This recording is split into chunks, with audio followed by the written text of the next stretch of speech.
क्योंकि डरते हैं कि नौकरी ना चली जाए। इसीलिए उत्तर प्रदेश आउटसोर्सिंग और संविदा कर्मचारी संघ सभी को एक मंच पे लाना चाहता है। हमारी जो एकता है वो हमसे है, कोई संगठन से नहीं है। जब हम एक होंगे तो सारे काम एक होंगे, जब हम ही एक नहीं होंगे तो कोई काम नहीं होगा। माननीय मुख्यमंत्री जी कहते हैं बटोगे तो कटोगे, एक बार नहीं हजारों बार उन्होंने कहा। लेकिन माननीय मुख्यमंत्री जी ने आउटसोर्स सेवा निगम के लिए एक साल पहले कहा और विधायकों की सैलरी और सांसदों की सैलरी से 15 दिन पहले कहा, लेकिन उनकी सैलरी बढ़ गई। उनका जो मानदेय था वो सबका बढ़ गया, 15 दिन के अंतर्गत सारे काम हो गए, लेकिन आउटसोर्स सेवा निगम नहीं बन पा रहा क्योंकि हम गरीब हैं। हम लोग अपनी आवाज उठाने के लिए कहीं जाते नहीं, घर में बैठ के या देखते हैं यूट्यूब पे देख ले, फेसबुक पे देख ले। अभी लखीमपुर में क्या आउटसोर्स कर्मचारी कम हो गए? सारे विभागों में हर जगह पे ऐसा कोई विभाग नहीं जहाँ पे आउटसोर्स कर्मचारी हो ना, लेकिन संख्या क्या है 100-150। ये हमारी एकता है कि ये हमारी कमजोरी है कि हम लोग एक इकट्ठा नहीं हो पा रहे। हमारे पास दिन भर एक ही चीज के लिए फोन आता है कि हमारी नौकरी चलेगी। जब तक आप नौकरी में थे तब तक कहीं ना प्रोविट हो रहे, दबंग इसको कहते हैं, हम किसी को नहीं जानते। और जब नौकरी चली जाती तो संगठन को याद करना चालू कर देते हैं कि संगठन के बाद संगठन कुछ करेगा। अच्छा, एक बात आपको मैं बता दूं कि नौकरी के जाने के बाद संगठन कोशिश कर सकता है, लेकिन संगठन के हाथ में कोई पावर नहीं होती। पावर होती है आपके अंदर, आपकी संख्या क्या है, आपकी एकता क्या है।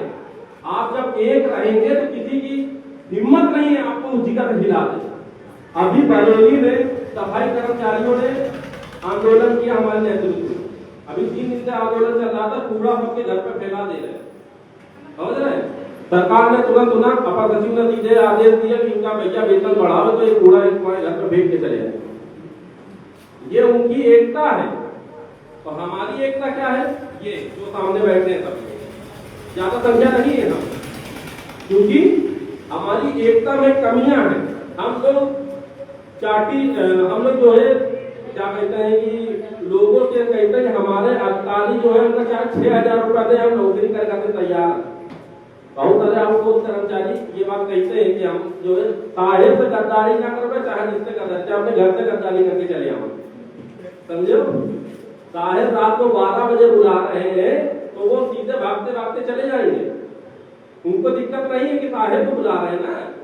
अभी क्या है कि 8,000-9,000 की नौकरी में इतनी गुलामी करोगे तो जीवन कैसे काट पाओगे? हम मानते हैं, हम इस बात को मानते हैं कि नौकरी का डर सभी व्यक्ति लोग हो, ठीक है ना, लेकिन नौकरी का डर रखें क्यों?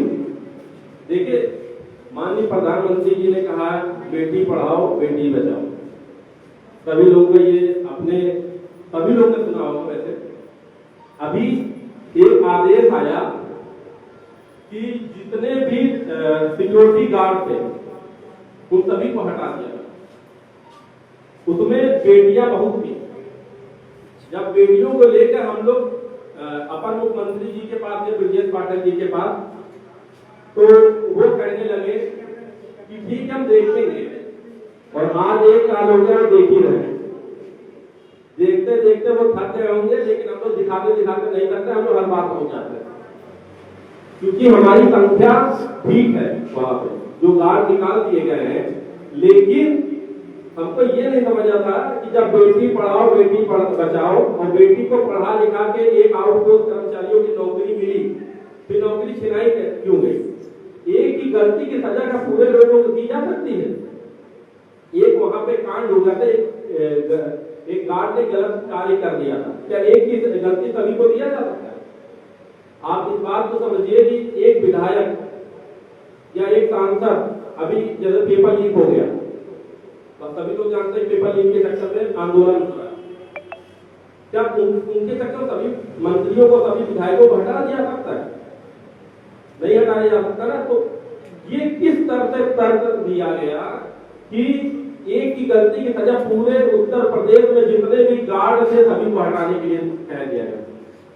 उसके बाद हमारे साथ जो है ग्रामीण चौकीदार, जो एक ग्रामीण के मुखिया समझिए, उनके बिना काम नहीं होता, उनको 2500 रुपए मानदेय में रखा जाता है। हमारे आउटसोर्स कर्मचारी जिनका इसमें सम्मानित वेतन 22,000 से ज्यादा होना चाहिए, लेकिन उनको 8,000 9,000 रुपए की सैलरी पे रखा जा रहा है, उसमें भी 2-2 लाख रुपए की घूस। क्या सरकार को पता नहीं है इस बारे में? सरकार को पता है, लेकिन सरकार कार्रवाई नहीं कर रही इसमें। कितने सारे अभी दैनिक भास्कर वालों ने एक वीडियो जारी की, उसमें जो है जो बिचौलिए थे उनके पास जाके रेट पूछ रहे थे, 2 लाख 5 लाख 6 लाख। ये आउटसोर्स कर्मचारियों का रेट कैसे बढ़ जाए ये सोचिए। ये आउटसोर्स सेवा निगम को लेकर कि हमारी जो है नौकरी नियमित हो जाए, और इसमें कहीं भी कोई आदेश नहीं है नियमितीकरण का। इसमें हर 3 साल में रिन्यूअल का है, हर 3 पहले क्या होता था 11 महीने के अंदर होता था, अब क्या हो गया उसी को 3 साल का कर दिया। अभी जो है एक आदेश आया था, उसमें देख कोई अधिकारी भी अच्छे होते हैं। एक हम लोग विनती लेके गए बाल विकास में, तो उन्होंने शासन को एक आदेश लिखा कि इनको 18,000 22,000 23,000 रुपए मानदेय दिया जाए। तो कोई अधिकारी भी अच्छे होते हैं, लेकिन सभी अधिकारी एक समान हो ये नहीं हो सकता। शोषण बढ़ाने का सबसे बड़ा जो कारण है ये जो हमारे अधिकारी हैं, जिसको कहा जाता है भगवान। जो आउटसोर्स कर्मचारी है ना, देख लेते हैं तुरंत ही पैर में गिर जाते हैं, कहते हैं हमारे भगवान आ गए। प्रिंसिपल साहब देखे, अरे प्रिंसिपल तुरंत जाके गुरुदेव कितने भ्रष्टाचार है ये देखा किसी ने? किसी ने नहीं देखा इसके बारे में। वो अभी आपको हटा के 2 लाख रुपए चक्कर दूसरा करते। अभी पॉलिटेक्निक में ओमैक्स कंपनी आई, मैं तो खुला कह रहा हूँ इस बात को, पेपर रिकॉर्डिंग है इस बात की, और वो 2 लाख रुपया मांग रही है। और नौकरी कर रहे हैं, उसके बाद जो नौकरी कर रहे हैं उनसे 20,000 रुपया रिन्यूअल चार्ज मांग रहे हैं। ये कहाँ का आदेश लिखा? अभी हम लोगों ने 2024 में प्रमुख सचिव के द्वारा एक आदेश कराया गया था कि आउटसोर्स कर्मचारी किसी भी हालात में जब तक उनकी टूटियां नहीं होती उनको हटाया नहीं जाएगा। उसके बावजूद हमारे मुखिया भी यही बात कहते हैं कि आउटसोर्स कर्मचारियों का शोषण नहीं होगा। मुखिया से छोटा जो होता है अधिकारियों में वो होता है मुख्य सचिव, प्रमुख सचिव कहा जाता है।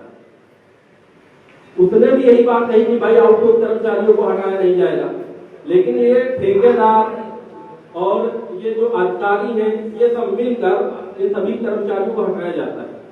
चलिए ये तो बात की, ये तो मुद्दे हैं हमारे, और इस मुद्दे को अभी बहुत जल्दी हम लोग 2 तारीख को एक बड़े नेता से मिलने जा रहे हैं, वैभव जी भी रहेंगे उसमें। 2 तारीख को हम लोग का प्लान है, समय मिल गया वैसे 2 तारीख को। और वैसे एक बात और बता, माननीय मुख्यमंत्री जी से भी हम 2 ही तारीख को मिले थे। 2 ही तारीख से माननीय मुख्यमंत्री जी से मिले थे। उसके बाद 9 तारीख को माननीय मुख्यमंत्री जी ने हम लोग की बात सुन के एक मीटिंग रखी आउटसोर्स कर्मचारियों को लेकर। लेकिन हमको सही जानकारी चाहिए। बहुत दिन हो गया, 1-1.5 साल हो गया हम लोग बैठ के एक ही बात बोल रहे हैं, आउटसोर्स सेवा निगम बन रहा है। विधायकों का टेलीफोन का खर्चा 9,000 रुपए है, और आउटसोर्स कर्मचारियों की सैलरी 9,000 से लेके 8,000 9,000 के बीच, 9,500 हो सकता है। तो हम ये कह रहे हैं 500 जो है उसको हटा दें, विधायक जी वो भी भाई। अभी आप एक बात सोचिए, हम लोगों ने 170-173 विधायकों को ज्ञापन दिया पूरे प्रदेश में, और 17 सांसद को हम लोगों ने ज्ञापन दिया, 6 मंत्रियों को ज्ञापन दिया। एक मंत्री जी अभी हमारे पास फोन कर रहे थे, एक ऑफर भी दे रहे थे विधायक जी, मैं नाम नहीं लूंगा उनका, मैं रिकॉर्डिंग में सुना भी सकता हूँ इस बात को कि आप हमारे साथ आइए। मुझे क्या हुआ कि हमारी माता जी बीच में बहुत ज्यादा बीमार हो गई, और जब बीमार हुई तो जब मेडिकल कॉलेज लेके गए तो मेडिकल कॉलेज वालों ने कहा कि 15 मिनट बचे हैं इनके पास। तो भाई बेटा था मैं, तो अपनी माँ को बचाने के लिए चाहे जो करूँ। तो एक सेवा हॉस्पिटल है, विधायक जी का है सेवा हॉस्पिटल, वहां गए तो कहीं 95,000 रुपए पर डे वेंटिलेटर का कॉम्बो बताया उन्होंने। तो भाई हम तो बेटे थे, हमने कहा ठीक है। तो हमारे जो टीम थी उन्होंने कैंपेन चलाया कि डोनेशन दीजिए, तो हमारे आउटसोर्स कर्मचारियों ने बहुत सारा प्यार और मोहब्बत दी हमें। इसको लेकर हम लोग एक संस्था भी चालू करने जा रहे हैं, माता कल्पना वाजपेयी सेवा ट्रस्ट, इसमें जो रजिस्ट्रेशन होगा वो 110 रुपए का खाली रहेगा 1 साल का। इसमें हम लोग मृत्यु पे 50 लाख रुपए तक की सहायता हम लोग करेंगे। बेटी विवाह पर 5 लाख तक की सहायता करेंगे और एक्सीडेंट पर घड़ी देख के 2 से 48 घंटे के अंदर उसके अकाउंट में 5 लाख तक की हम लोग सहायता देने का कार्य करेंगे। ये हमारी माता कल्पना वाजपेयी जी का आशीर्वाद है और आउटपोस्ट कर्मचारियों का आशीर्वाद है कि हम लोग यहाँ तक कर पा रहे हैं।